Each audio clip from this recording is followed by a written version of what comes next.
एहतसाब अदालत इस्लामाबाद ने साबिक वज़ीर आज़म नवाज शरीफ, आसिफ अली जरदारी, यूसुफ रजा गिलानी और दीगर के खिलाफ तोशाखाना गाड़ियों का रेफरेंस FIA के स्पेशल जज सेंट्रल को भेज दिया है। मजीद जानते हैं डॉन न्यूज़ के नुमाइंदे ताहिर नसीर से। ताहिर, अपडेट कीजिएगा।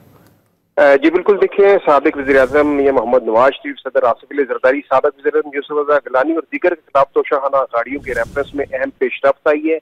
इस्लामाबाद की एहतसाब अदालत के जज आबदा सज्जाद ने गुज़िश्ता समात पर जो फैसला महफूज किया था उसको सुना दिया गया और तोशाखाना गाड़ियों का रेफरेंस FIA स्पेशल जज सेंट्रल की अदालत में भेज दिया गया है। मुल्ज़मान के वकला ने अदालत से इस्तदा की थी कि नैब का तरमीमी आर्डिनेंस आने के बाद ये नैब का दायरा इख्तियार नहीं बनता, केस वापस FIA एजेंसी को भेजा जाए। ताहम अदालत ने दलाइल सुनने के बाद फैसला महफूज किया था और FIA एजेंसी को केस वापस भेजने की इस्तदा मुस्तरद करते हुए केस वापस स्पेशल जज सेंट्रल की अदालत में भेज दिया और आगे ये हुक्म दिया गया कि स्पेशल जज सेंट्रल ही आगे इस केस की मजीद कार्रवाई को बढ़ा सकते हैं। जी बहुत शुक्रिया ताहिर।